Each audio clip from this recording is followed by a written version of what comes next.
All right, hello everyone, and peace of Christ, all of you. Please invite your friends and share the link immediately. And don't forget to download the video as soon we finish, as soon as it is available for download. Today, our topic: one of you post a comment saying where Allah is coming from. That's a very good question, actually. And this is a question which sometime even me, with all what I read, sometime it make me dizzy because Islam is not just a religion um, like others. Islam is a collections of religions, and because of the nature of this cult, which is a mix of many stories, it's hard to trace really where this cult is coming from. However, based on Islamic stories, I'm not going to go to historian because Muslims will say we don't believe in those historian anyway. So why I want to waste my time and talk about things they themselves they don't believe in. However, Muslims themselves they cannot deny what is written in their books. And the second they start denying what is written in their books, it is the same second they are out of Islam. Even they did not say we are out of Islam yet. So in the Quran, you will find that everything you find in those fiction movies, you find it in this Quran. So we have God who is almighty supposedly, but does God he have a magic stick? He have a ring, which is a ring of magic. This God uh, he sent a beast, and this beast have many features. This beast is going to make every human being either black or white, depend on their religion. If you are a Muslim, Allah will make you white. If you are non-Muslim, Allah will make you black. The beast as an example at Jassasa, which is going to come from the ground, and this beast will be super powerful, but he's an animal. Yet this beast is something we never saw like before. Have a very weird description, which is a collection of all animals in this earth. And then we have versions who they are waiting for us in heaven, and those versions are so beautiful, and they have to be very white for sure, because those are made for the Arab, who they are obsessed with white women. And then we have a heaven which is full of flowers, roses, river of wine, river of milk, people sitting on their couches reclining, and naked women around them. And those women, you can see through the marrow of their bones. And you do nothing in this heaven except having sex and eating fruits and fish meat. For sure, maybe you can get shisha too.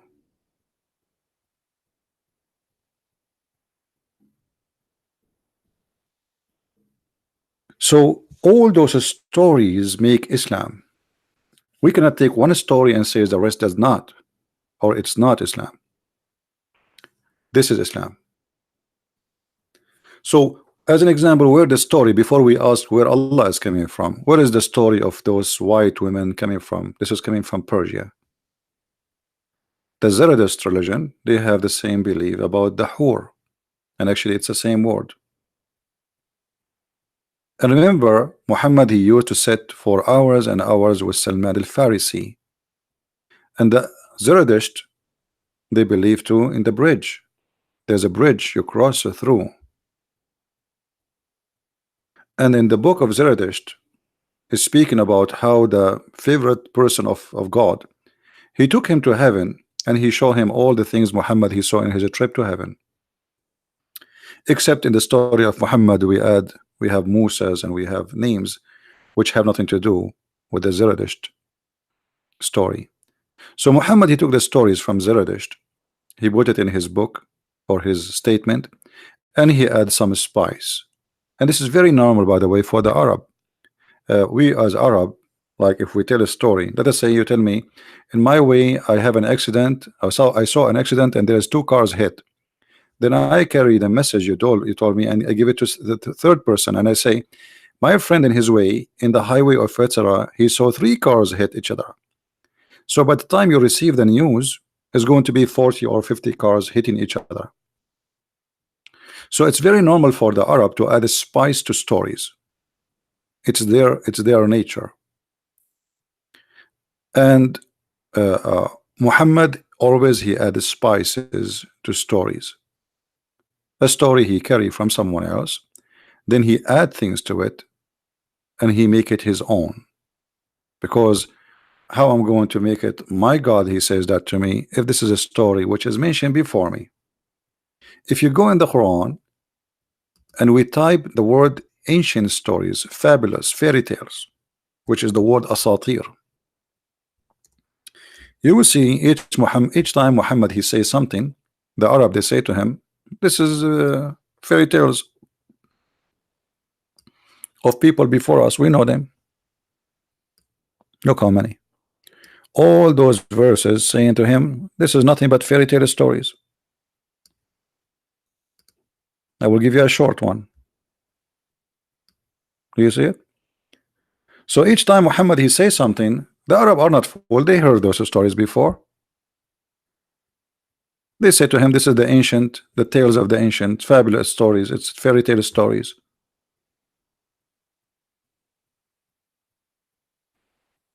All right. Salman al-Farisi, he did not leave Persia. Salman al-Farisi, he was captured as a slave and he was sold in Arabia. This is how he ended in Mecca. All right. So he did not go there voluntarily. It's not, he went there as a slave. So Salman al-Farisi, his name is Salman the Persian. Now the name Salman is not convincing for me, because why a person who is a Persian, his name is Salman? Salman is either have to be an Arab name or a Persian name. So I'm suspecting the name was something different, and then after they made him a Muslim, supposedly they gave him a different name, and there's no way his name is Salman. And you notice they keep always, when they speak about him, they keep calling him the Persian, because they are racist. The Persian. He was not, and he will never be an Arab for them. So the name is not, I don't think it's an accurate name. I don't believe in such a name to be exist. I believe that this is a name was given to him, the same as others. Like Muhammad is a son of who? They say Abdullah. But I doubt that Muhammad was a son of a man. His name is Abdullah, because Abdullah, he will go to hell. So how he believe in Allah but he will go to hell? If you look at the uncles of Muhammad, all of them, they are sons. Their names is a slave of an idol. Abdul Uzza, Abdul Manaf, Abdul Muttalib, the grandfather of Muhammad. All of them, they have slaves of idols. So all the names, including the name of Muhammad, it's not real. Muhammad as a person, as a name, I believe Muhammad as a person, it's possible he's exist, but Muhammad as a name never exists. This is a name was given to Muhammad because they made him holy to the point we don't use the name previously, we use the name which now this is his title. This is why if you go in the Quran, you will see Muhammad sometime he says that his name is Ahmad. Well, if his name is Muhammad, he should not change it and become Ahmad, because what the point? I mean, it's a name. Your name is Muhammad, it's Muhammad. In chapter 61, as an example, verse number 6, it says that supposedly Isa will come after Muhammad. He said, a messenger will come after me and his name is Ahmad. Okay, and then the Muslims, they put between two brackets, but when he, i.e. Ahmad, Muhammad, I mean, how i.e. So there is a different in the pronunciation. It's still a different name, and a name is a name. So what happened? How Ahmad became Muhammad and how Muhammad became Ahmad? Simply they will say to you, well, both of them at the end of the day almost they have the same meaning. But this is confirmed to us that this is not his real name. This is why you can switch it to something equal by the meaning. You know what I mean?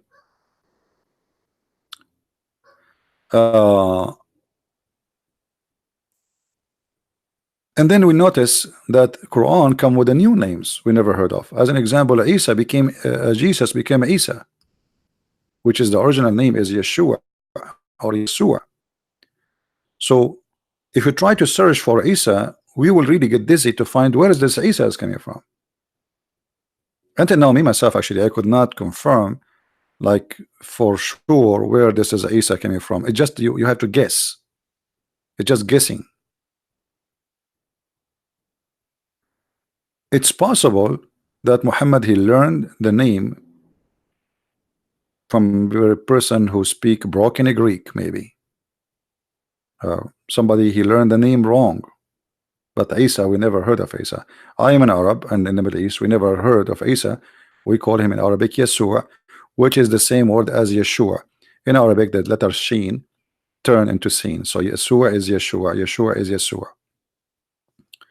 So all names in the Quran, it's coming always wrong. Very few names are coming correctly. However, the question is, where is Allah is coming from?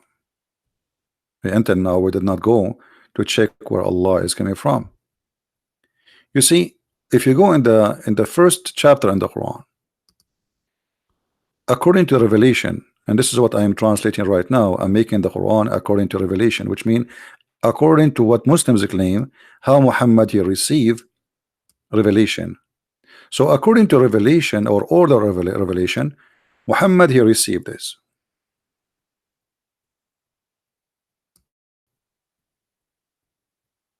And what Muhammad he received? The first is, read in the name of your Lord.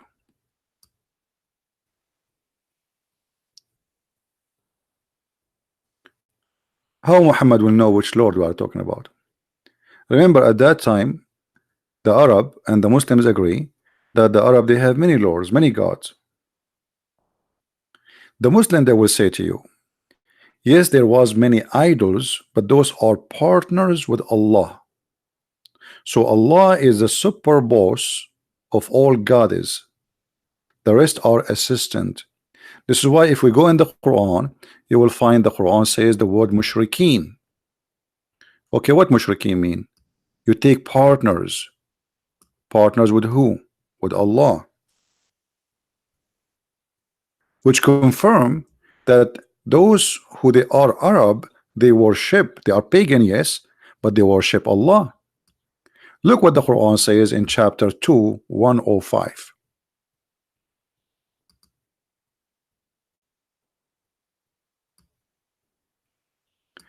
Neither those who disbelieve among the people of the scriptures, people of scriptures are us, Christians and Jews, nor the mushrikeen.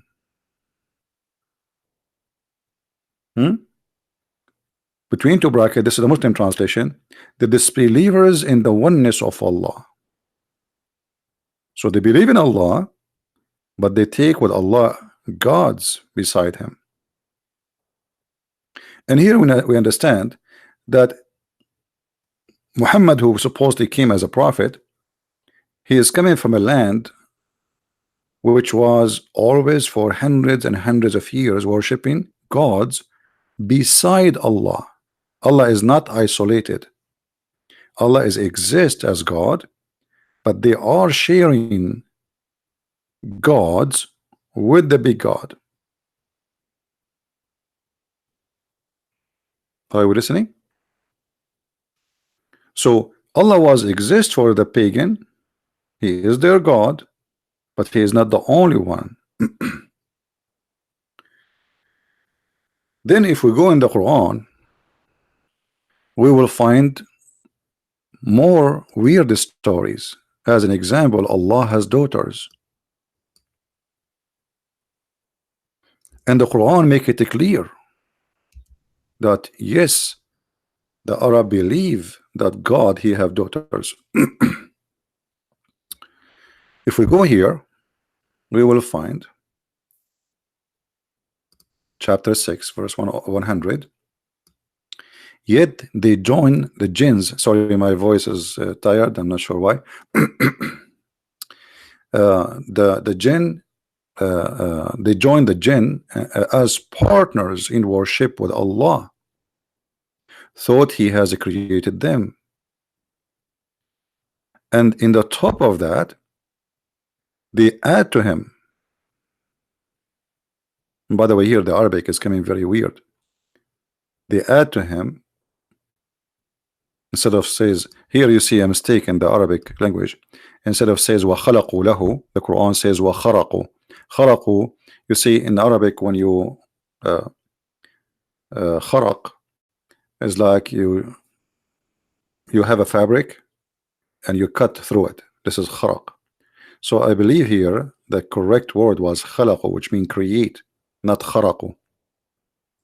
So the Muslims obviously they got this wrong as the inscribe. I remember that the Quran when it was written, it wasn't written in correct language like this. It was totally different language. So instead of kharaqu, it should be khalaqu, not kharaqu. Penetrate, exactly. So and here the word penetrate does not make sense, because penetrate for him daughters and sons, that's stupid, right? So what penetrate for him sons and daughters? So instead of, and here they translate it as, and the attribute, what attribute? They are trying to fix the meaning. So, and they made for him daughters and sons. So the Arab before Islam, they believe Allah have daughters and son. Now in the Quran does not mention the son, but suppose there is a son, and those are the Arab. Those are the Arab. Those are not the Jews, not the Christians. No, no, those are the Arab. Then you will see in the verse after, He is the originator of the heaven and the earth. How can He have a children when He has no wife? So obviously the Quran confirms that those who have the idea of worshiping Allah before Muhammad obviously believe that Allah had sex, and He had female daughters, and He have children. But the Quran does not tell us Allah had sex with who.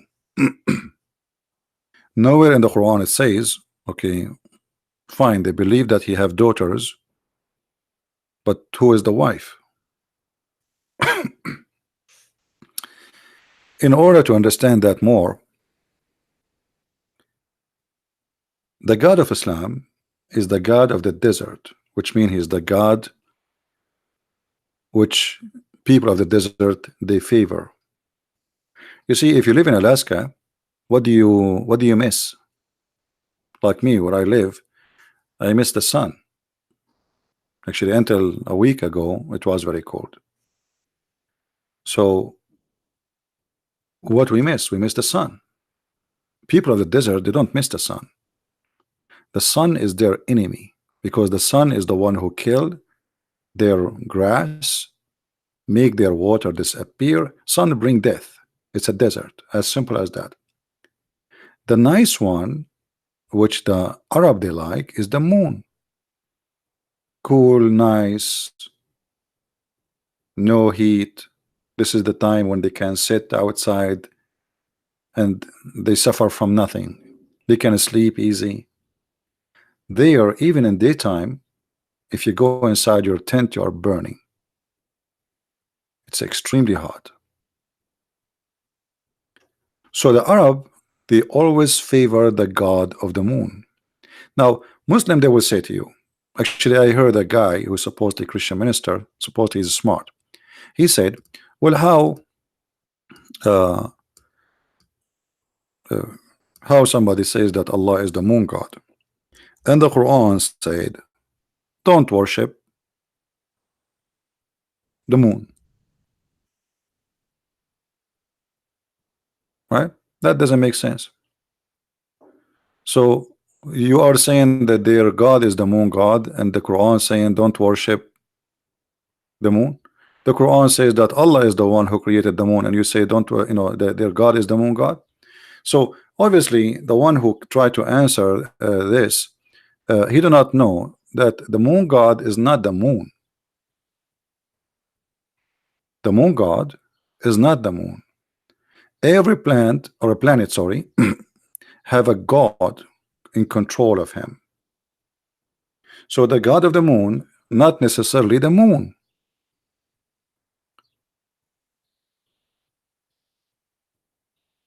If we go in the hadith, we will find Muhammad saying the following.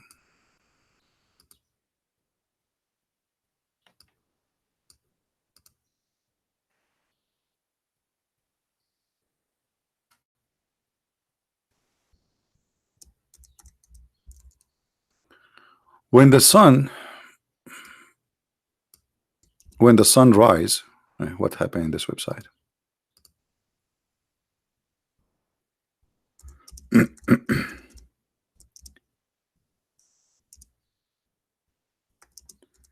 When the sun is rising, Muhammad, he forbid the Muslims from praying. But why? Well, Allah is God supposedly, and you should be able to pray for him anytime. During the time where the sun is moving in certain way, Muhammad, he forbid the prayer. So if we go now, and let us hope that's now the website is working. All right. Okay. It was narrated by Abu Huraira. The Prophet forbid praying after after the Asr. Asr is afternoon, until the sun had set,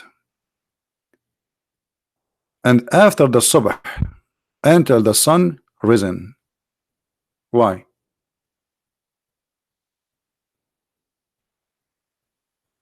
Do we have any Muslim in the chat? You have an answer for this?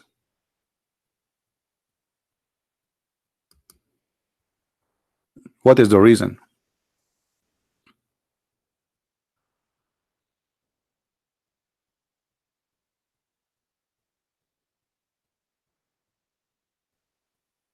Any Muslim?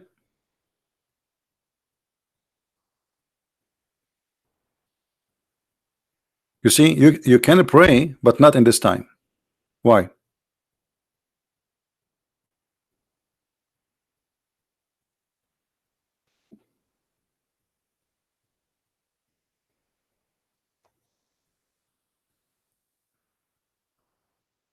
Anyone? This guy Sanihu, we spanked him. That's enough. We give him a spank is enough for the coming 10,000 year.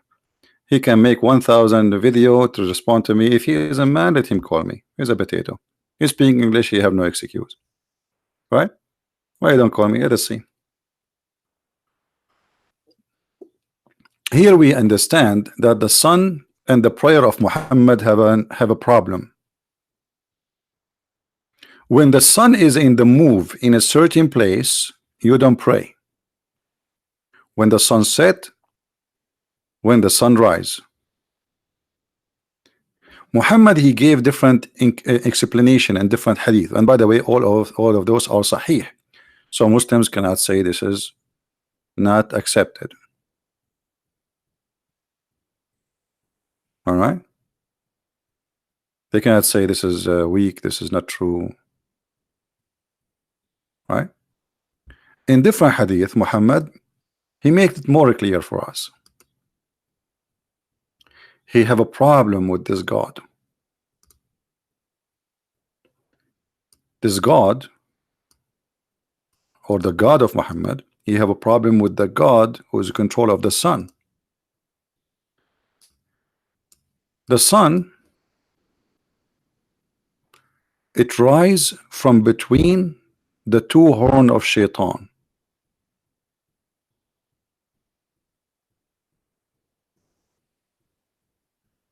Do you see it?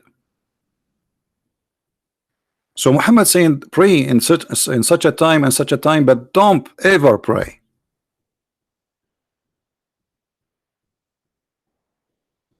In this time and this time.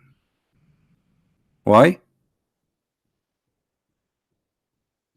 because the sun rises from the between the two horn of shaitan. So the God of the sun for Muhammad is the shaitan. Now if a Muslim, he will say it means something else. Okay, well, give me the answer. Do you really believe that the sun coming from between the horn of shaitan? Any Muslim believe in that? And now is that hadith is a weak hadith? The Muslim, what the Muslim, they will always come to us with a story. He says all our stories is weak. All the stories we have is weak. And look, those one have no translation too. Any story we show them, show Muhammad is funny and he don't have no idea what he's talking about. They say it's weak. But as you see, this is Al-Bukhari, the most authentic book for the Muslims. So the moon never come from between the two horns of the devil, and the sun not only rise from between the two horns of the devil, but it's set between the two horns of the devil.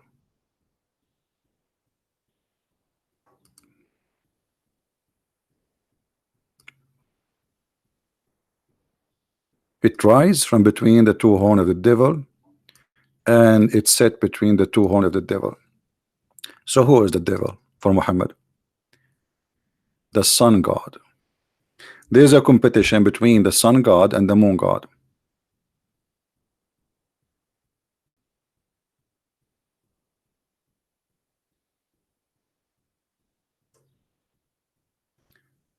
And stop until the sun has set, for it's set between the horn of the shaitan, and it rises between the horn of shaitan. Do you see it?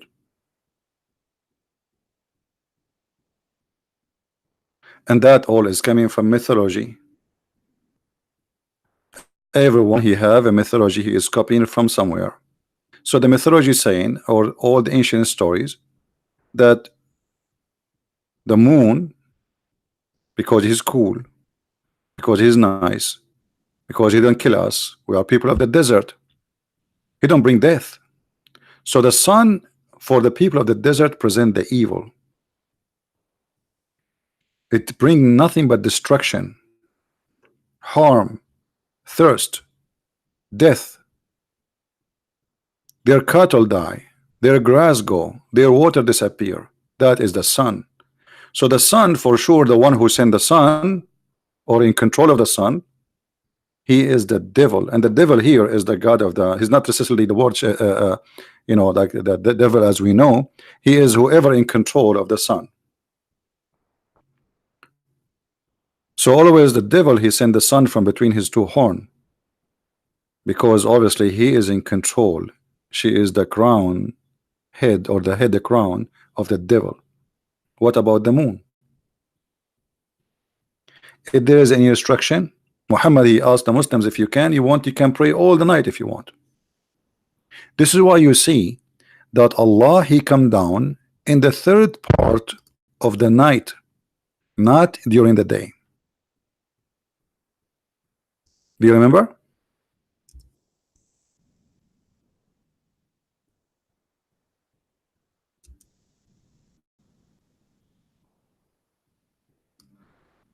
That is a night time. Third part of the night is still its night.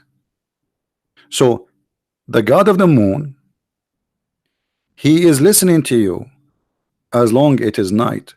When the sun come, Allah is gone.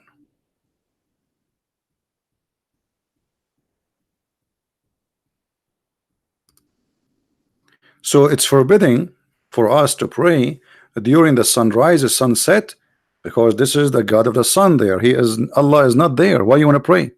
Now somebody will say, okay, but all the prayer of Muhammad is during the daytime. It doesn't matter. As you see, Allah will come to collect the prayer only at night. Allah is not coming down at the noon time, neither afternoon, neither even in the morning, neither even when the sun set. He come only at night in the dark, because this is the time where it is cool. You see, The early before the morning. It's not morning yet. Let us say it's like 3 a.m. in the morning. It is dark, but it's nice. The heat of the sun. This is the most cool time in the day for the people of the desert. Allah now is coming down.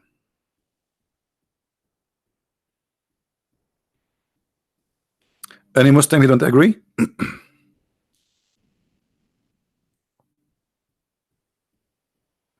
And here, by the way, this is again another legend, because Allah come down to hear us. Can't He hear us from everywhere He is? And the Muslim, they say, how you accept God to go inside His creation? But as you see, Allah here is going inside His creation. If you go from the 7th heaven to the lowest heaven, between them, this is His creation. Correct? So if Allah, and by the way, here this is shown us that Muhammad is a false prophet. I don't know how many of you notice. We explained that before. Let us open Google Earth so we can make it more clear.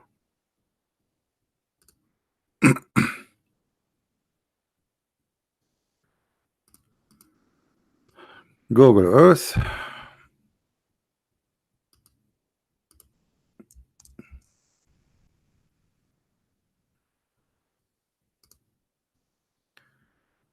All right.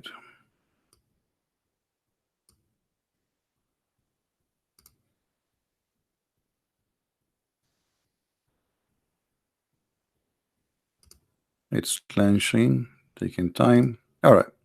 So this is Google Earth. And let us say this is here Mecca. In this spot. So we will make Mecca facing the sky. Okay. Mecca now is facing the sky. And we will make a dot on Mecca, so people will notice with us, where is Mecca now? This is Mecca here. Let us choose red color. This is Mecca.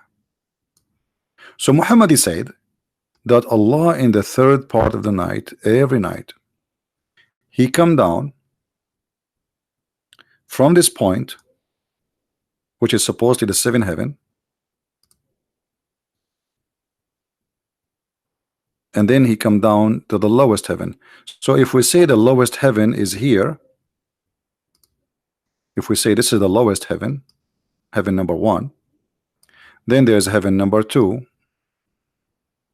3, 4, 5, 6, and then this is 7.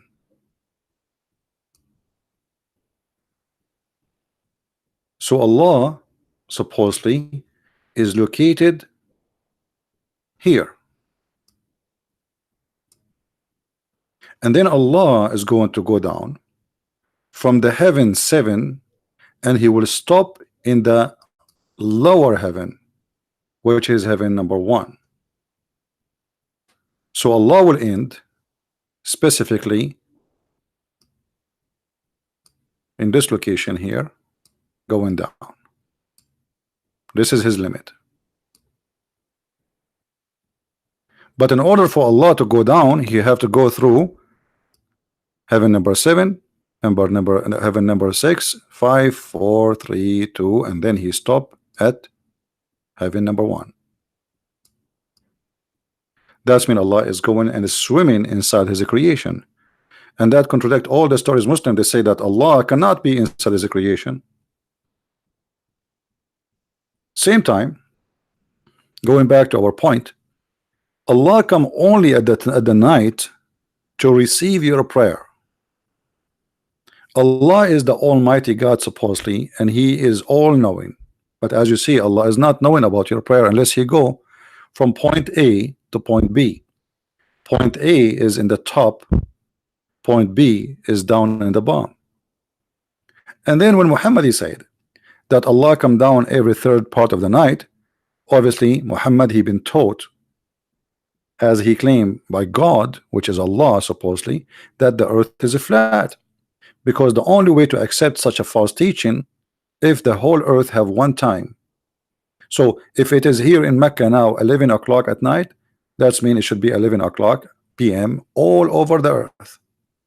So if Allah will come at 3 p.m., so it's 3 a.m. in the morning before the sunrise, let us say, that means in order for this to happen,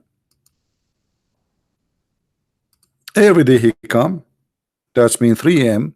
have to be the time zone for all the whole earth, one time. And this again explained that Muhammad is an idiot. He's just copying stories from before him, copy, and here he pause the story again, and he adds some spices. So the point here that Allah is a person who come to hear our voices only at night, for he is the cool night God, the moon God, not the sun God. If we go in the Quran, we will find something more proving to us that Allah is the moon God. How we can prove it? All of you remember that in the Quran there is something is called Laylatul Qadr. What Laylatul Qadr mean? The night of power, according to Muslim translation. So Laylatul Qadr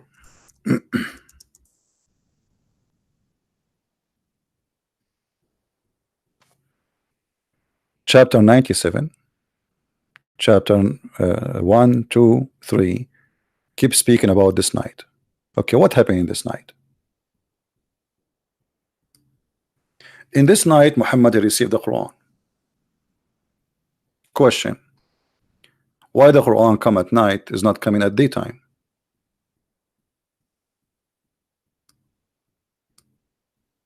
The Muslims they say that Allah he sent the Quran all of it together. Some of them they say that, just to be more accurate, that all the Quran was sent together down, but it was not delivered to Muhammad all in the same time, which means it's sent down to the tablet or somewhere, a storage house, and then the angel Jibreel he was picking up what is supposed to pick up for delivery to Muhammad.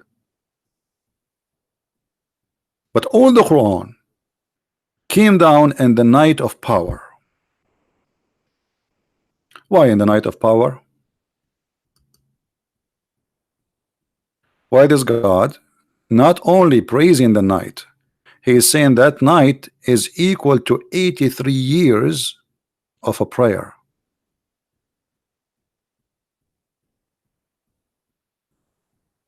Do you see it?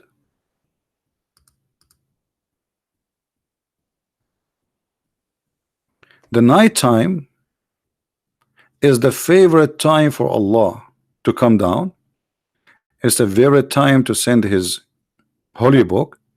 It is even equal, one night equal to 83 years as deeds, which means if you pray in that night alone is like praying for 83 years, which is extremely crazy.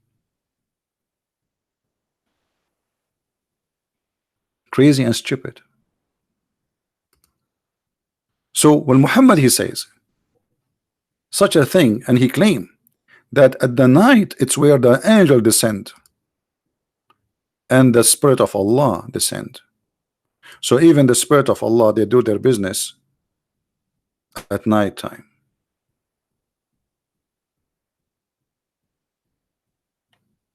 Peace, peace all the night until the sunrise. Do you see it? That Allah give them peace all this night until the appearance of the dawn. Okay, why the peace of Allah will disappear with the appearance of the dawn? Are we following, guys? Do you notice what I'm saying? The peace stay for how long? The peace stay until the sunrise again. The sunrise, the peace of Allah go, because Allah authority is not a day authority. There's two authority, one control the day and one control the night. So the peace of Allah is only at night. And this is what we said to you from the beginning, that in Islam, the reason the Arab they praise uh, uh, the moon god, because this is the nice God who bring peace. It's cool, it's nice. People start saying poetry. The Arab, they have nothing to do except poetry, because I mean, what they will do, what they have in life, you know, goat, a tent, and spend the night, you know, sitting in the floor and looking at the stars, and they speak, talking. This is what they have. No, nothing. So the moon god was the most popular god in all hot area. The sun god was the popular god in the cold area.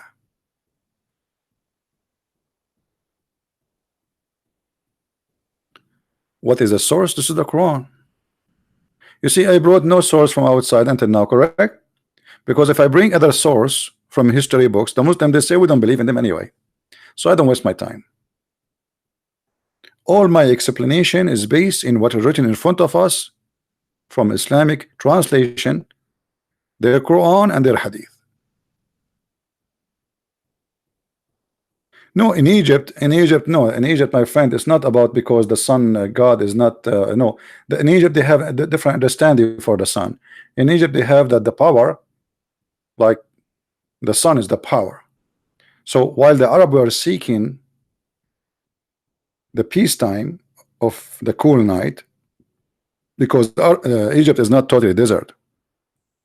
You see, the civilization of Egypt was not living in the desert. It was living side the Nile River, which is a very huge river. So they are not really short of water. Actually, it's the opposite. The flood used to come in the Nile River and kill thousands of people every year.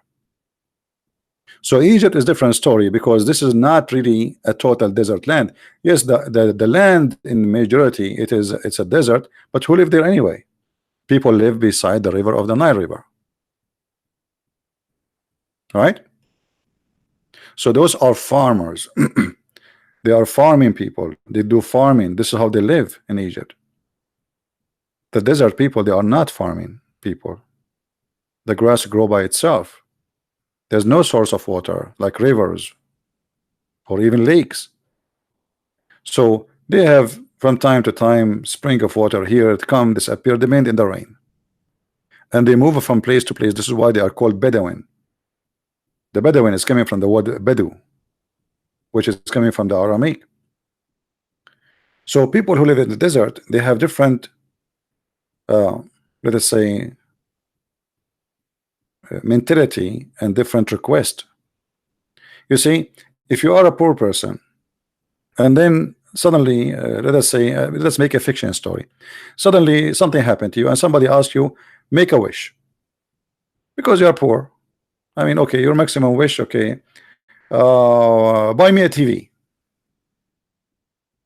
Okay. But if you ask the same question for somebody like Bill Gates, make a wish, what the wish will be? So the wish of every person or a group of people depend in their needs. Do we understand? Depend on their needs. The farmers, they needed the sun. It is the one who made their goods grow. They have water. Egypt is not short of water. Until now, they are not short of water, actually. Even though like they are building dams, but still the Nile River is running. And we are talking thousands of years after.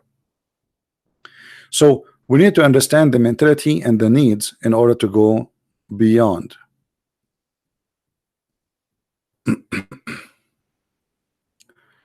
Now, so the most powerful night for, time for Allah is the night. It is where He come, when He come, and when He delivered the Quran. Muhammad forbid praying during the sunrise, the sunset. What else? Anyone remember something else? I apologize, my voice is not doing good. I'm not sure why. I think I drank too much coffee. Anyone remember what else we can come with? What else? Muslims, they say Islam is a religion of Tawheed, correct? Tawheed. And what Tawheed? We explained to you before. Tawheed does not mean oneness. Tawheed means unification. He unified gods. It's not one God, as the Muslim they claim to say to you. However, I will go with the Muslims claim when they say it is oneness of God. But look at this oneness of God. This oneness of God who Islam came with, supposedly, the Arab don't believe in that. They believe that Allah, he have partners. And Muhammad, he reject that idea. Allah has no partners. If we go to the story of Abraham, we will find Abraham who worshiping the moon, worshiping the sun, worshiping the stars.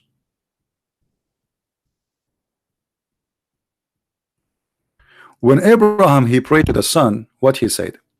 He said, "Hada Rabbi, Hada Akbar." When he saw the sun, he said, "This is my Lord, not greater." This is false translation. Akbar does not mean greater.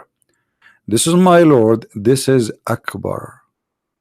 Akbar was the sun God. He is Akbar.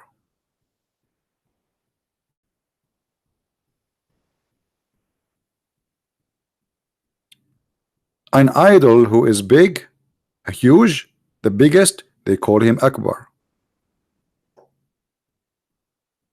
If I want to say I have two houses and this house is bigger than this house, what the word I use in Arabic? Akbar.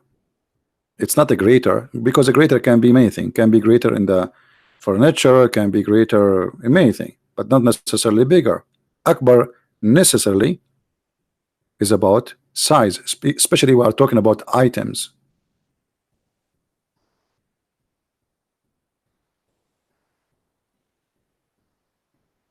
So here we notice that when Abraham he saw the sun, he only say Akbar, but he did not say that to the moon. When he saw the moon, he said, "This is my God." And then the sun set. He said, "I don't like the one who set." Okay, but in this case, Abraham was worshiping the moon himself, not the God of the moon. In the case of the sun, he called the sun Akbar. And then when he saw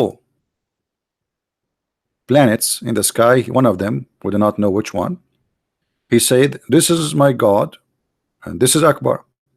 But each time the star or the planet disappear because the sun come, Abraham he says, "I don't like the one who disappear, for surely I will not believe in this."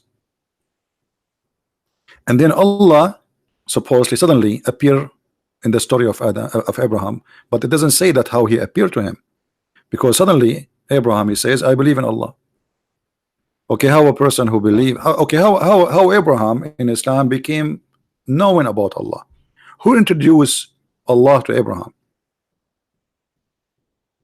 Any Muslim can tell us?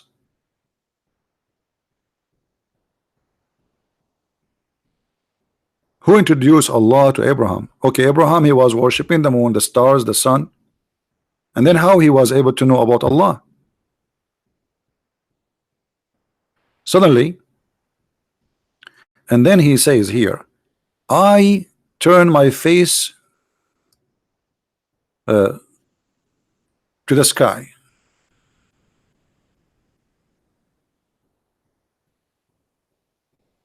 And I am Hanif. Muhammad the idiot, by using the word Hanif, that means he is a pagan. Hanif does not mean believe in the oneness of God. Hanif is an Aramaic word mean pagan. So how he now believe in Allah and he became pagan? But because Muhammad do not know what Hanif mean, he says, "I am Hanif." And now the Muslims until now they call themselves ad-din al-Hanif, the religion of Hanif. But Hanif is a pagan. To be a Hanif, it's to be a pagan, lost one. So how Abraham he called himself Hanif? But because they are ignorant with the language, they copy it and they use it. And then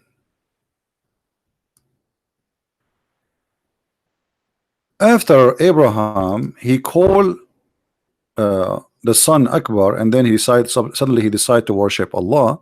The Muslims, they come with a story that Abraham, he went all the way to Mecca. First he sent his wife and her son Hajar and Ishmael. And here you will notice how stupid the story. The Muslim book says that the first house Allah he built is in Mecca. Actually, it's not in Mecca, it is in city, it's called Becca. Okay. How they say that the one when Ishmael he went there was no Kaaba, but the Quran says that the first one Allah he built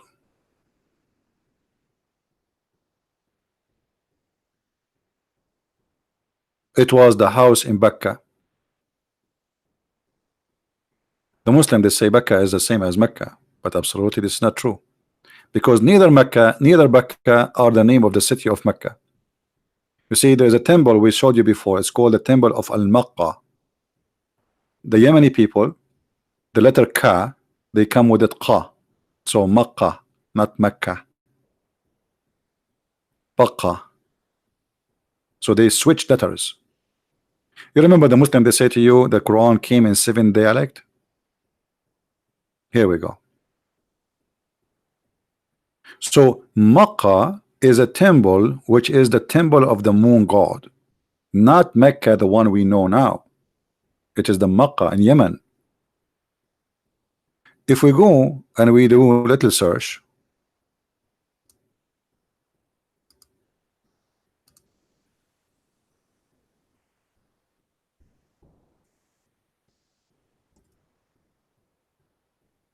let's see.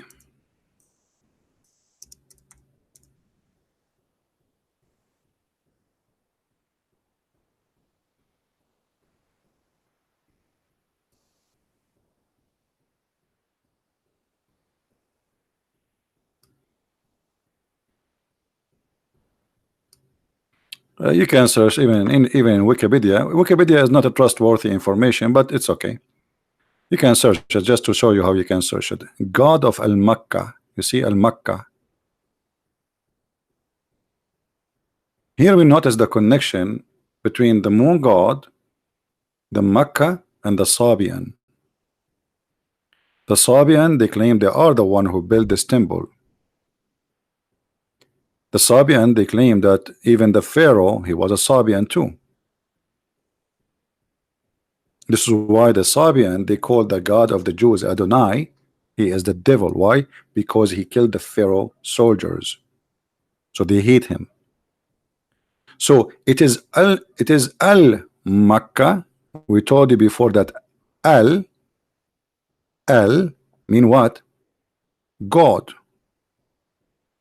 Makkah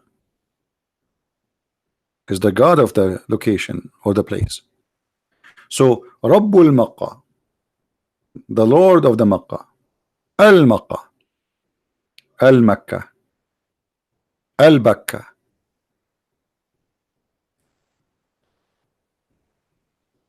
Then we find in the side of the Kaaba there is a corner, it's called Yemeni corner.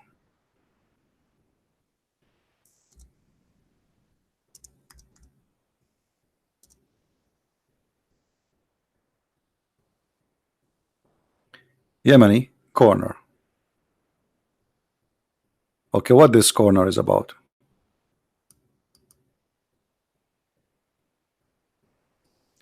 If you look at this corner, you will see there's a collection of stones. And Muhammad, he claimed that those stones and the black stone, both of them, if you touch them, your sin is erased. Why those stones are unique? Because those stones are taken from the real temple, not the counterfeit, which is Al-Makkah, which is in Yemen, the one we showed you the name. So the Arab, what they used to do, okay, people, they believe in the God of the God of Al-Makkah, but they have to travel 1,000 miles to go there. let us bring some stones, build the Kaaba, put the stone there. Instead of going there, come here. We have the stones here for you. You know what I mean? And then we find Muhammad proving to us again that he is nothing but a continued paganism religion. He says that the one who touched those stones and the black stone, if you touch them, they erase your sin. And then we need to ask ourselves, and if there's a Muslim can answer us, how touching those stones will erase our sin?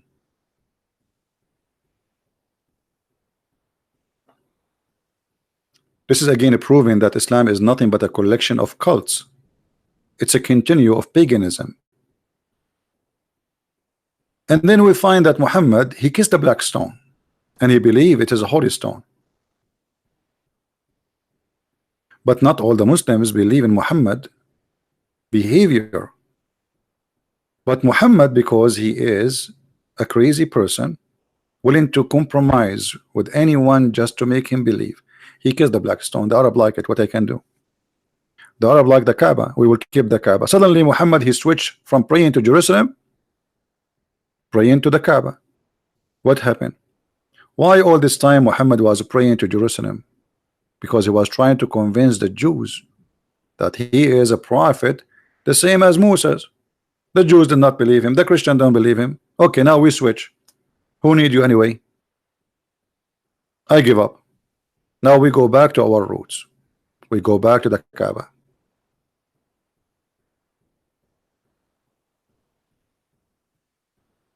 All right. And we find that even praying to the Kaaba was an idea from Umar ibn Khattab. Umar, he said, my Lord, he agreed with me in 3 things.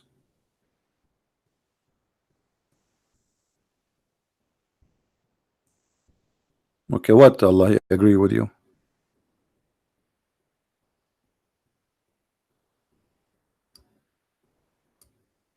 And between 2 brackets, the Muslim, they say my judgment. What judgment?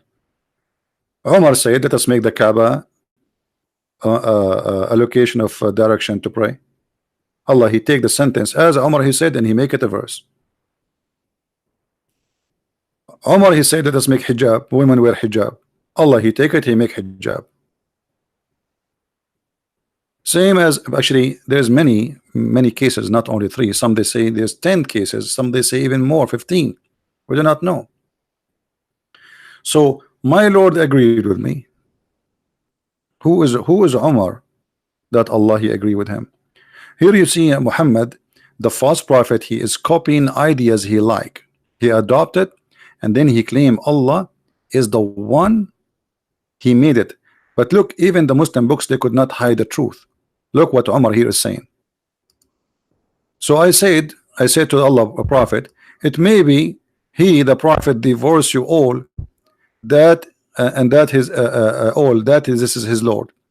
We gave him instead of you wives better than you. So the verse came the same as I had said. Do you see it, guys? Am I making things up? The same as I had said, word by word, letter by letter. Muhammad, all his religion is collection of ideas of people around him. Hijab is coming from Umar. Umar, he saw the wife of Muhammad doing poo-poo. He started making fun of her, saying to her, Arifnaki ya Sauda, making fun of her ass. She was big and old. And then he knew she was going to tell her husband about what he did. So he said, why you don't ask your women, man, to cover themselves? Huh? And Muhammad don't dare, he's a coward, to say to him, shame on you to do that to my wife. And then Muhammad, he found himself, he have no choice but to adopt as Umar ibn Khattab, he said, word by word.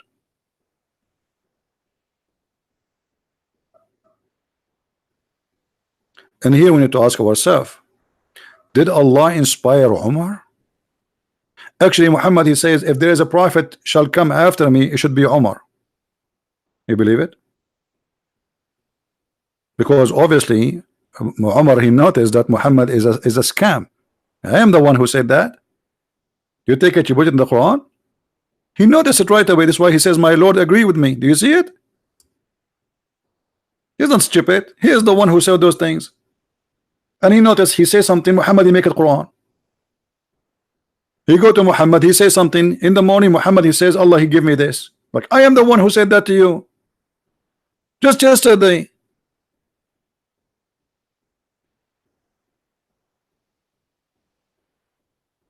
So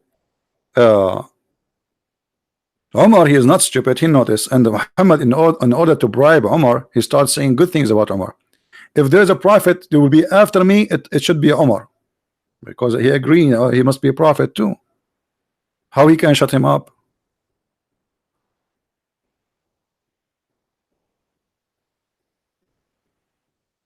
So all Muhammad's stories is coming from collection. This is why it's very hard to track Islam as a religion, because Islam is not a religion by itself. Islam is a collection of stories, gods, deity, paganism, black stone, vagina. Black stone we showed you many times. If you remember my debate with the Sheikh last time, we played yesterday, when I showed him that it says, here we go, this is your tafsir, this is your book. The women, they used to touch their vagina when they have their period, and they place it inside the black stone so they can get babies. Did he dare to say this is a lie? So why Muhammad adopt the black stone if this is what the black stone was? And Allah, he need to send a stone so the Muslim will know where to build the stone, to build the Kaaba. But as I know, Muslim, they claim that the one who built the Kaaba first time, it was the angels. And let us say Allah, he sent a stone from heaven. So what? There's millions of stones coming from the space. But as we know, the Arab always worship stones. And if they could not find a good stone, even they make one. We used to worship stones. And when we found a better stone than the first one, we would throw the first one and take the later. But if we could not get a stone, then we could collect some earth, which means dirt, and bring a sheep, and we milk it on them, on the dirt, and perform tawaf. You see the tawaf? Tawaf is going around this thing. This is pagan, pure pagan practice. Was exist before Muhammad and nothing new. When they see any, this is a desert. So it's easy to find like rocks, strange rocks, because it's sand, pure sand. There's nothing but sand. So when they see a strange looking rock, which obviously is a meteor, they take it and they worship it.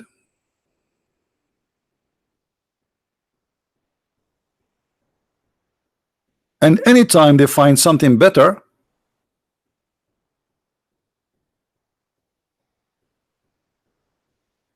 they throw the first one and they come with the other one. They replace it. Do we have any Muslim here who have an objection for what we are saying? As you see, we never said anything without proving it. Now, we go to something more important. How Allah, he got the 3 daughters. What made the Arab believe that Allah have 3 daughters? Any Muslim? What make the Arab believe in that? What kind of belief that? Why did he have 3 daughters? Why don't he have 1? What about 2? Why he have Al-Lat and Al-Uzza? Who is Al-Lat?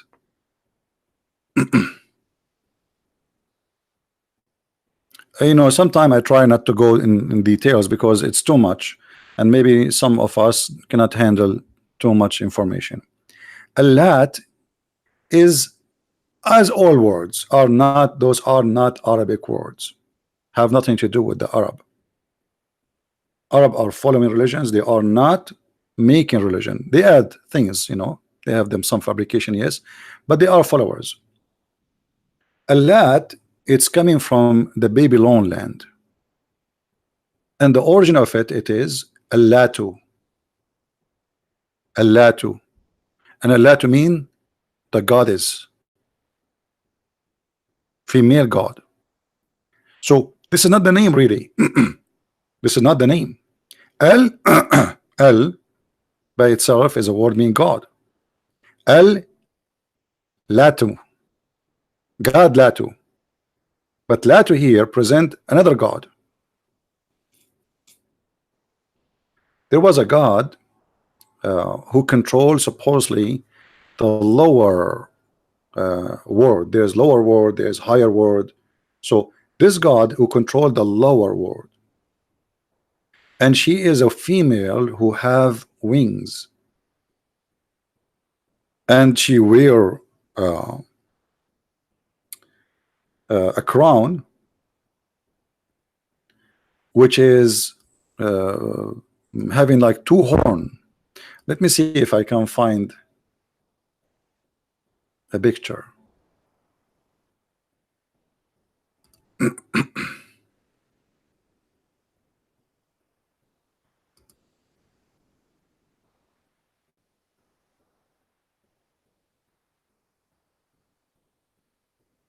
We need an authentic picture, not something is made, you know, painting or anything. I'm trying to find.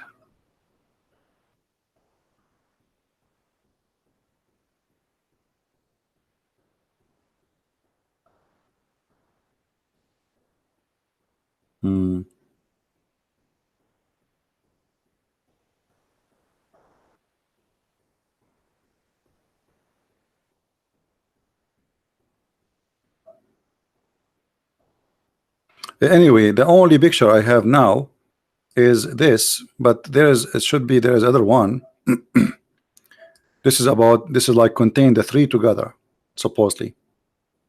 But then if we go and investigate those Latu, or this Lat and Al-Uzza and Manat, we will find that they are not coming even from like maybe the name is coming from there, but they have other names.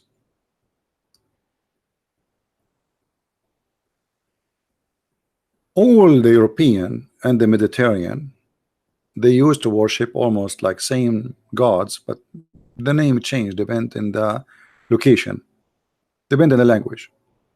So there was a god, it's called Arshakikal, and that this is the woman which is called Allatu. So Arshakikal, which the people of the Babylon or the people of Iraq, they used to call her short name Allatu,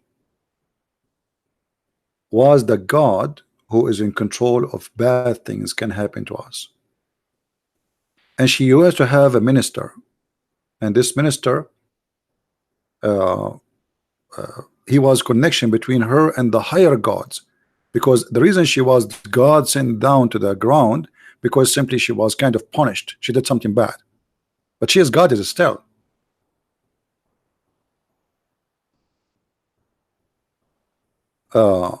And then when the minister, he convinced the God, which supposedly I believe is Allah in this case, the higher God, he replaced her with someone he's called, or I don't know what the name, and let me see what is the name in English.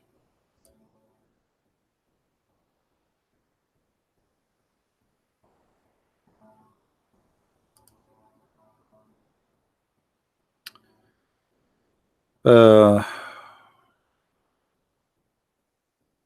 you remember before we said to you there was a female who tried to have sex with the angels Harut and Marut according to Islamic mythology? Her name is Az-Zahra. Az-Zahra. Az-Zahra supposedly is a Venus, and then there's other name for her depend in the country, like Aphrodite, Venus, Asharut, Ishtar. So but the same person have many names. It's not like different person. So this is supposedly it is going to be the replacement. So the replacement will we send down, and then the other god Allatu will go up. It was Venus. She will be punished and she will be sent down to live down. If you read the Muslim story, if you remember, after Venus or Zuhra, the Arabic name, she had sex with the two angels, Harut and Marut, which we find in the Quran. And those are angels where Allah He sent them down to teach magic. After they have sex with her, they gave her the password to go to Allah, to heaven, which means she will become more powerful. But after they have sex with her and they gave her the password, she start going up to the heaven so she can conquer and take the place of Allah. Allah He heard about what she did and she is coming. So Allah He cursed her and He made her the star Venus, or the planet Venus. And by the way, this is what the Muslims believe, not me. And here you will see how Islam is mixed with Islam is not mixed only, it is a fiction. All of it is a fiction. If you read this story, you will see how crazy it is. Allah He sent two angels to teach magic. I mean, do you need to be a genius to notice that this cannot be God? Allah He sent two angels to open a school. It's called Harry Potter School. You join it and you learn how to make magic. And what the point of this magic? To teach how the man, how we can make a man hate his wife and divorce. So sorry. Do you see it? Those angels, they are willing to teach you. They teach you magic. But they teach you, they say, hello, hello, disclaimer, Allah sent us to teach magic, we open school, but you have to know that this is temptation from Allah trial, and we teach you how this magic, our specialty is how to make the wife and the husband fight. And this is how always people understood how two couple, they used to be in love with Venus, the love God, the sex God, the beauty God. So how they used to be in love together, and then a year or 2 years after they want to go for divorce and they hate each other. What happened? It must be the magic which is coming in the Babylon tower. Do you see it?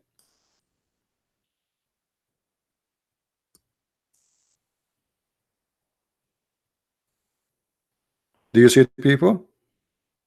So if you ever have a problem with your wife or your husband, my friend, it is Allah. Allah He taught somebody to do magic to both of you. Now for sure magic is stupid, we don't believe in it. Somebody might say, well, the Bible speak about the magic of Moses. No, this is how they saw the miracle of pieces as magic, but Moses did real miracle, not a magic. The Bible teach there is sorcery. Sorcery is a practice, but we don't believe in it. Nobody can control me. Here we go, control me by your magic. Control Trump. Control Putin. You can destroy the whole world. And the paganism belief go in the roots of Islam all the way deep, not only in the branches, to the point even Muhammad himself, he claimed that he was a victim of the black magic, and he himself, he was bewitched.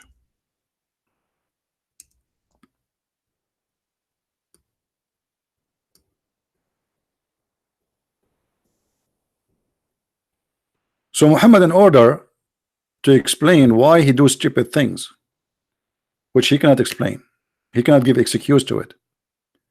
So what is the excuse? I was bewitched, which means somebody is out there controlling me, and don't blame me. You see, if I convince you that I'm bewitched, then you cannot be upset from me. You know what I mean? A person who under the idea of bewitched, what is that? What bewitched mean? It's mean this guy, he lost control of what he do.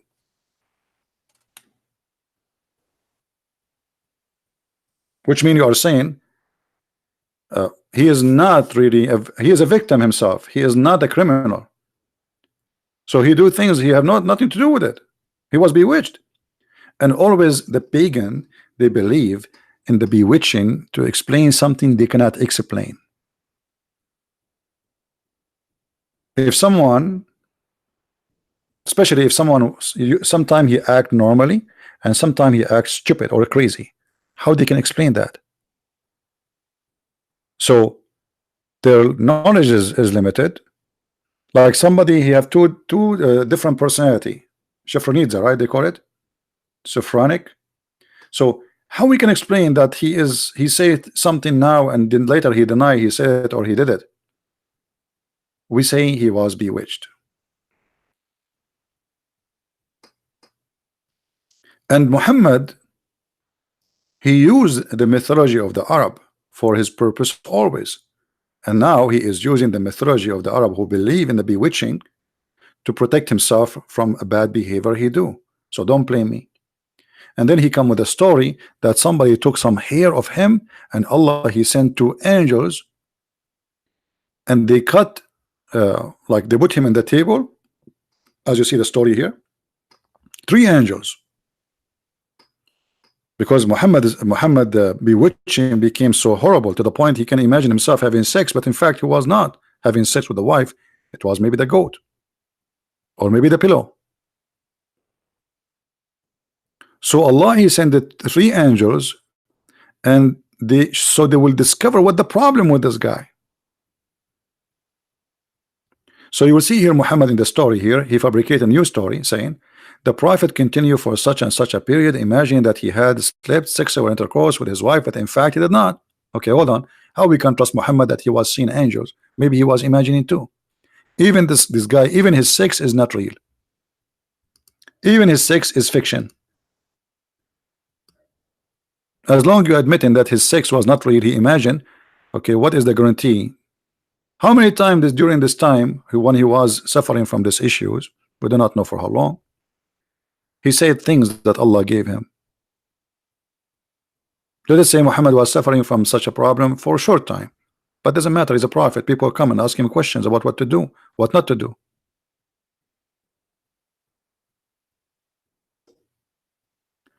So Allah he sent down three angels, and one of them is Jibreel.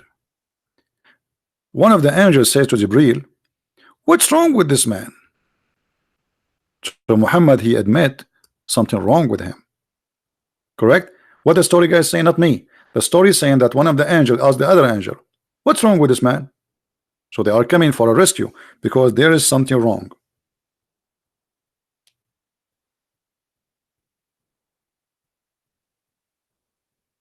Right? Can a Muslim says I'm making things up? I just say this is the reference in front of you. There is obviously something wrong. The other one replied, he says, oh, he's under the effect of magic.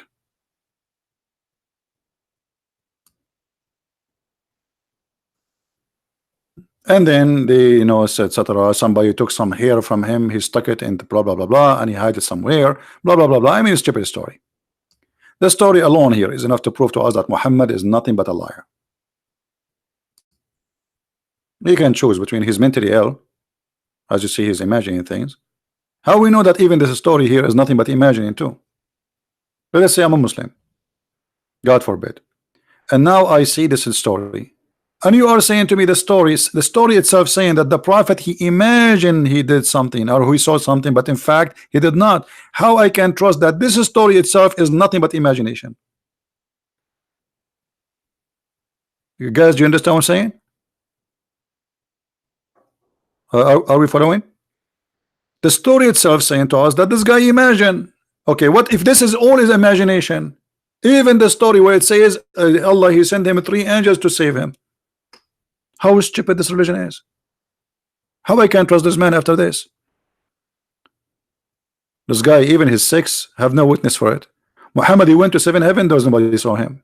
He came from the seven heaven, nobody saw him. He went to Jerusalem, nobody saw him. By the way, yesterday I was in Japan, and in my way I stopped in China, which is next to Brazil.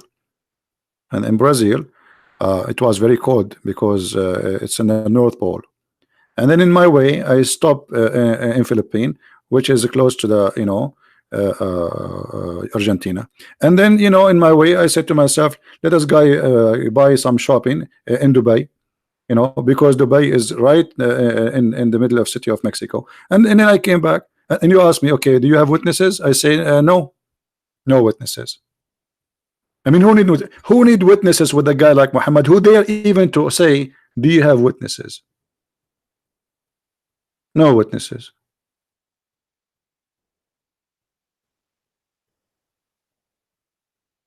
right?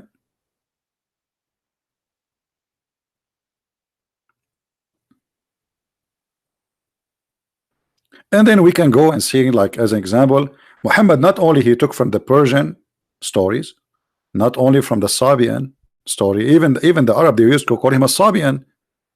The evolution of Muslim is Sabian. Putting their hand over their face and with the water, Sabian. If I show you, let me see if I can find you a video made by the Sabian themselves. They are still exist. The Sabian are not dead. If you remember the when ISIS came, they start killing them and raping them.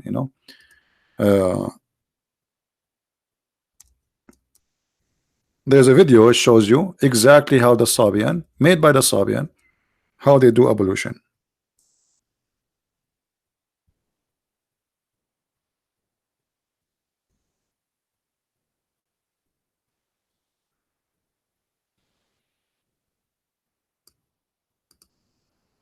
Let us see.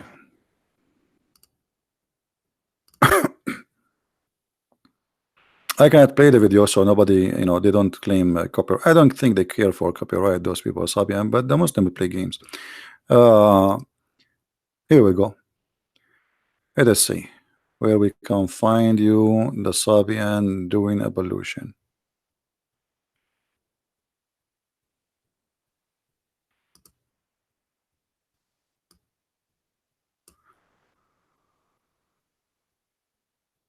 I wish I can play the video for you, by the way. I have it in front of me, but I'm trying to find where exactly. There's many videos of them. I'm trying to find which one showing how they do the evolution. Not this one. Anyway, I made a video about it actually before, about how they do evolution. Let us see. See, the video is long and it's hard to find.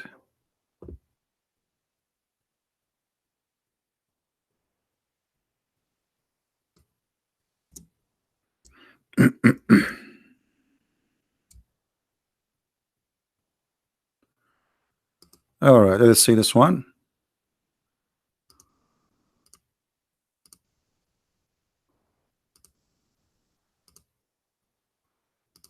Okay, this is the I found the video. All right, this is the video. Those are Sabian from Iraq. I will post the link for you, and you tell me how they do evolution. I'm not going to play the video. You can watch it later. They do evolution exactly the same as Muslims. Actually, I did not watch it, but I'm assuming he's doing evolution. Let me be sure.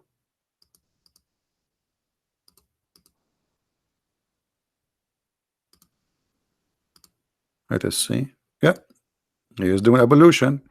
He clean his ears. He put the water over. It's exactly the same. In his mouth, in his nose, in his etc. Exactly. His feet, his hands. It's exactly, and he is explaining in this how he do things. This is the evolution, but the other one, like this guy, he is just wasting time. Just he's not. I want to find the video where he just do it in full without talking too much about how he do it.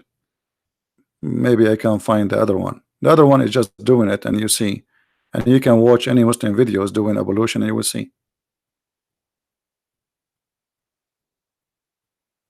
All right.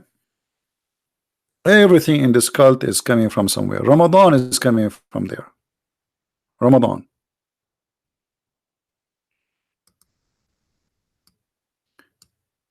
And then, okay, so how the moon god have to do with Moses? I mean, how Islam is coming originally from the moon god, pagan god, and then Moses, and then Isa, Jesus, and then Abraham. How they all mix together? As I said, Islam is not an independent religion by itself. It is a collection of many religions, cults and religions.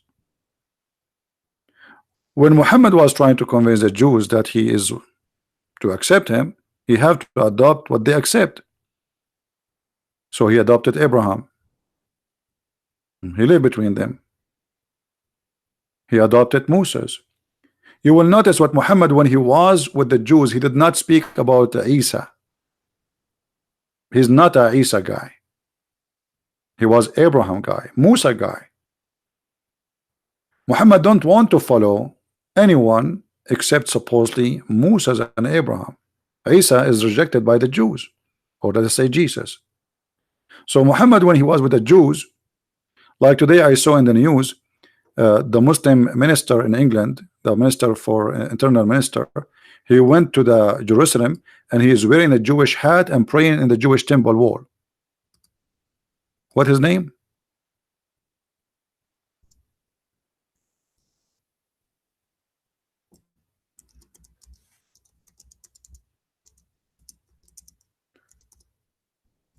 Let me see if I can find him in the news.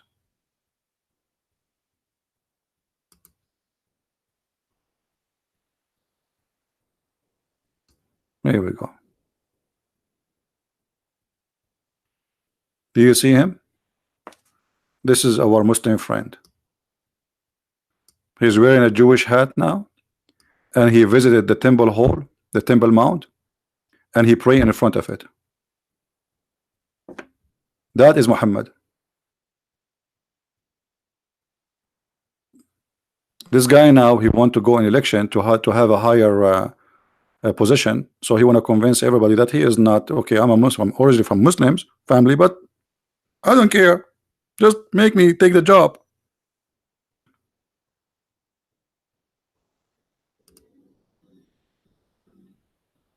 All right, but he should not do that, because supposedly this is against Islam. Those are the Jews who took the land from the Allahu Akbar.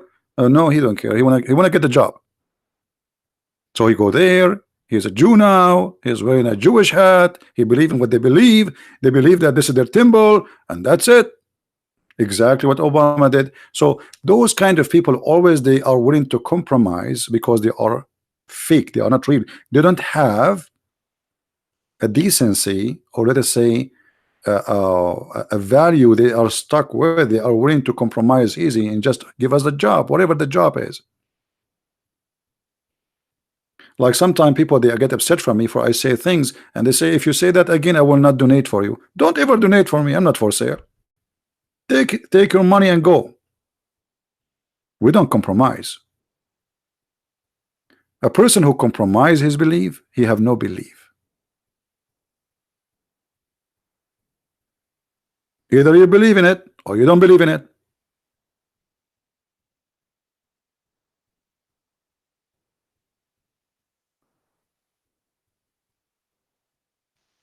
And this is exactly what happened with Muhammad. Muhammad, with the Christian, he believed in Jesus. With the Jews, he don't believe in Jesus. He never mentioned Jesus to the Jews. He always mentioned Isaac and Jacob and Abraham, because this is what the Jews are about. He was a Sabian. He's a Sabian. He is with the pagan. He's a pagan. He prayed for the three daughters of Allah, Allat and Al-Uzza and Manat.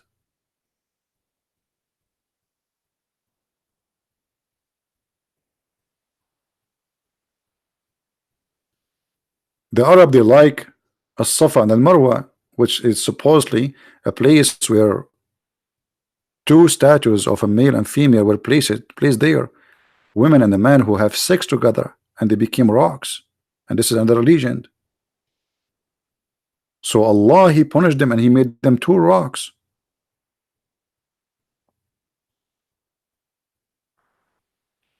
So when you ask me who is Allah, where Allah coming from, I can take you 1,000-year trip, still you are not done, because you have to read tons of books, tons and thousands of names, because Allah is not really exist. Allah is a legions of many nations, and Allah is not a name. It is Al-Lah. Al is a word meaning God. Lah is the God we are talking about. However, by the way, all those names, they have a transformation. As an example, this is not only for the Muslims, by the way, even for the Christians. In the Bible, there's no name for God. Like many of you says, God says Yahweh. Yahweh is not a name. Some of them will say to you, oh, Yahweh was, even Yah was a moon god. No, Yah is a word present the God, and the Aramaic is the origin of all languages in the Middle East. All of them, they are born from there. The God of the Christians, the God of the Jews, never mention a name or what he said I am. So you need to look at the sentences. It says I am. It doesn't say this is my, it doesn't say my name is, etc.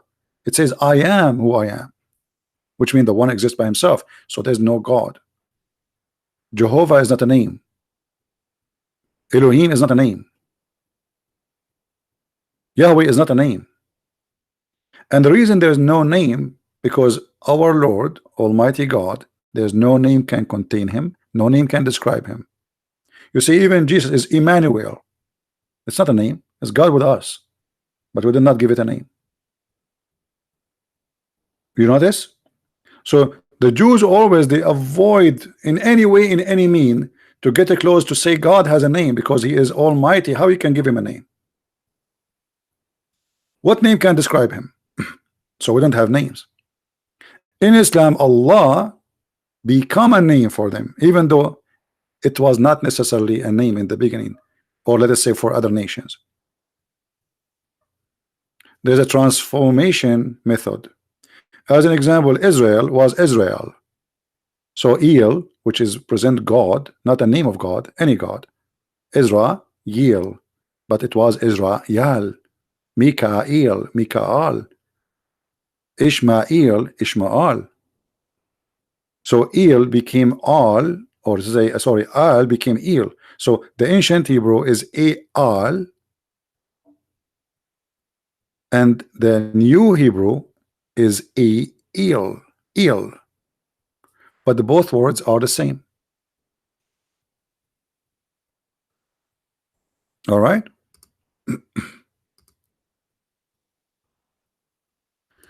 Now we can keep going with this topic. It's endless. But I will mention maybe this story just for a snack. We mentioned to you that there is the Quran chapter 27 verse number 82 speak about a beast. What is the description of this beast? This beast, by the way, in one of the stories, Muhammad, he said she is a woman. Look, Messenger of Allah said once delay, etc. prayer. He delayed the prayer. Why? Okay. The talk, he spoke to somebody, a guy, his name is Tamim ad-Dari. Tamim ad-Dari, he told Muhammad a story. Muhammad, he loved the story. Tamim ad-Dari, he says, he was in the sea, or let us say a man, he was in the sea, and he went to an island, and all of a sudden he found a woman who was training her hair. He asked her, who are you? She said, I am Jassasa. Go to that castle. So I came to it and found a man who is training his hair, chained in iron colors, and lapping between heaven and earth. I asked, who are you?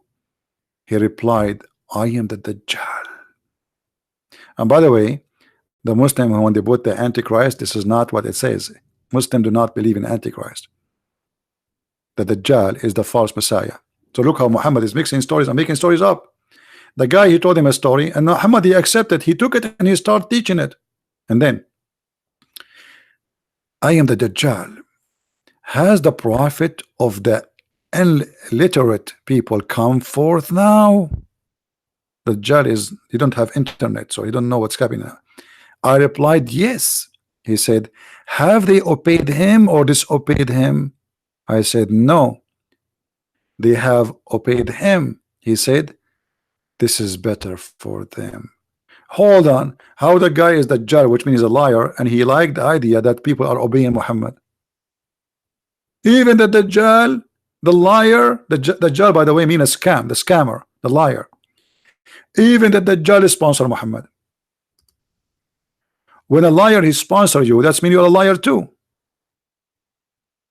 Now, who in the world wanna believe in such a story? And Muhammad, he liked the story to the point he delayed the prayer. The guy, he just told him a story. He came to them. He said, "This is a true story."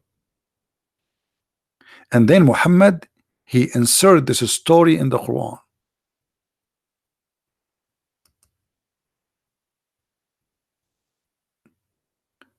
And this story repeated many times.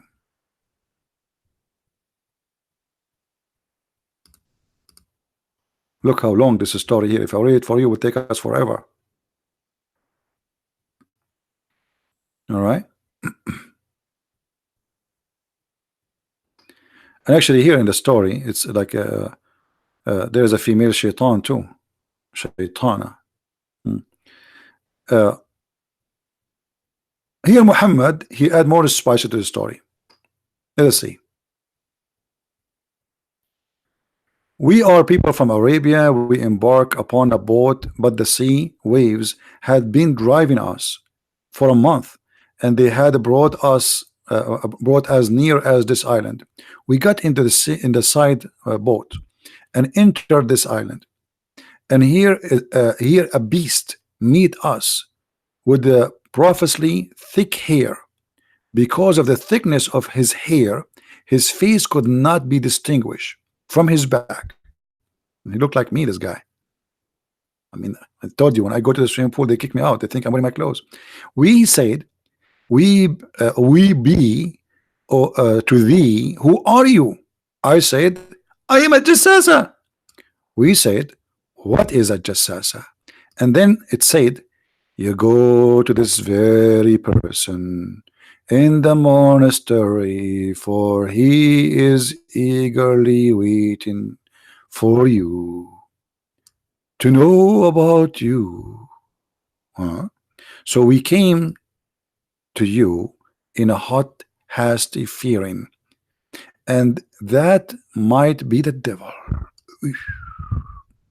He, that chained person, said, tell me about the date palm tree of the basin. We said, about what aspect of there do you seek information? He said, you whether these trees bear fruit or not. We said yes. Thereupon he said, I think these would not bear fruits. He said, inform me about the lake of Tabaraya. The lake of Tabaraya. Okay, here we go. We are in Israel now. We said, which aspect do you want to know? He said, is there water in it? I mean, it's the lake of Tabaraya and there's no water in it. In the lake of Tabaraya, there's no water in the lake. Let it go. Then said, there abundance of the water in it. Thereupon he said, I think it would soon become dry. He again said, inform me about the spring of Zaqar. They said, which aspect you want to know? He, the chained person, said, is there water in it? I mean, this guy, he is going to take us to we will end in Lake Tahoe. Just wait. He will keep asking about Lake Tahoe, Lake. I mean, come on. This is Islam. This is Islam. So we said, yes, there is abundance of water in it, and the inhabitants of Medina irrigate land with the help of it.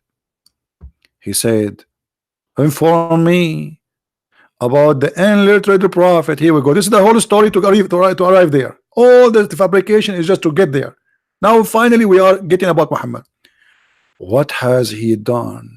We said, he has come from Mecca, and he has settled in Yathrib. He said, do the Arab fight against him? We said yes. He said, how did he deal with them? We informed him that he had overcome those night neighbors and had submitted themselves before him. Therefore he said, has it's actual happened? This is actually happened? I was like, what? We said yes. Thereupon he said, if it is, so that is the better for them. They should show obedience to him. I'm going to tell you about myself. I am the Dajjal. Okay, the Dajjal is saying you should obey Muhammad, and soon would be permitted to go out, and so I shall get out and travel in the land, and I will not spare any town where I would not stay for 40 nights except in Mecca and Medina. Should I read the whole story, guys, for you? Anybody getting sleepy? This is a creepy. So Muhammad here, he fabricated a story claiming that there is a beast, and even the beast are prophesying about him. But then Muhammad, he switched a jassasa. When he want, it's a woman. When he want, it's an animal. If we go to Ibn Kathir, we will see the fiction story changed a little bit, actually a lot bit.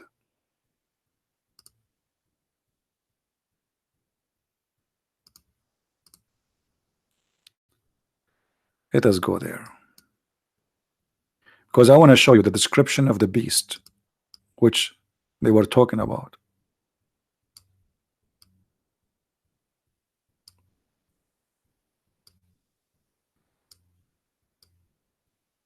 This is a chapter 27, verse number 82.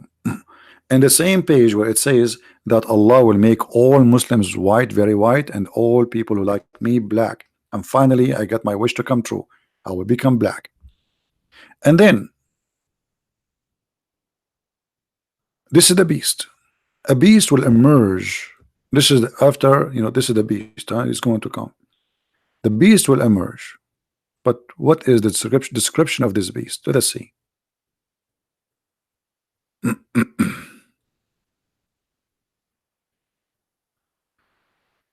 Okay, so the beast is going to hit you with the stick of Moses and the ring of Solomon, and will make you either black or white, as we said. But here is the description of this beast, which they saw in the island already, which is totally different story there. It says, it was also recorded by Ibn Majah. Ibn Jurayj reported that Ibn Zubayr described the beast. He said, its head like the head of a bull, its eyes like the eyes of a pig, its ears like the ears of an elephant, its horns are like the horns of a stag, its neck like the neck of an ostrich, its chest is like the chest of a lion, its color is like the color of a tiger, its haunches like the haunches of a cow, meow, its tail is like the tail of a ram, its legs is like the legs of a camel, and between each pair of the joint a distance of a 12 cubit. It will bring out the staff of Moses and the ring of Solomon. There will be no believer left without making a white spot in his face, which will spread until his face is shining white as a result.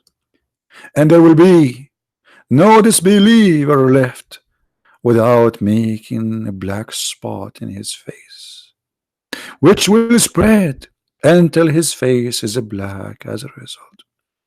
Then the people will gather in the marketplace, and they will say, how much? Oh, this, oh, this believer, how much is this? Oh, this believer, which means they recognize each other by the color, because now everybody is either white or black. You do not need to ask him for religion. All the black are disbelievers, all the white are Muslims. So my friend, when you ask me about Islam, to tell you where is Islam coming from, I say to you, Islam is nothing but a collection of garbage, fiction, stupidity, and you be the judge. If you think I was not giving I'm not right in what I said in my judgment, Will you be the judge? And as you see, I never said something, I never showed you something is not written in their books. This is the book of Ibn Kathir, and the rest was Hadith and Quran. Nothing from my pocket. I did not use one Christian resource, one atheist resource. I did not even use history books to explain to you. How in the world anyone can believe in such a garbage religion? How you can believe that God, there is a God who will make all disbelievers black as if it's a penalty? He is not only racist, he is sick, stupid. What's wrong with being black? What kind of God he says that the black dog is the devil? What kind of God he says that Shaitan is a black? What kind of God he says all those crazy, filthy, which will do nothing to help us as a human to live together? So my friend, every one of us is being given a gift, and that is called the brain. And you have it too. Why you don't want to use it?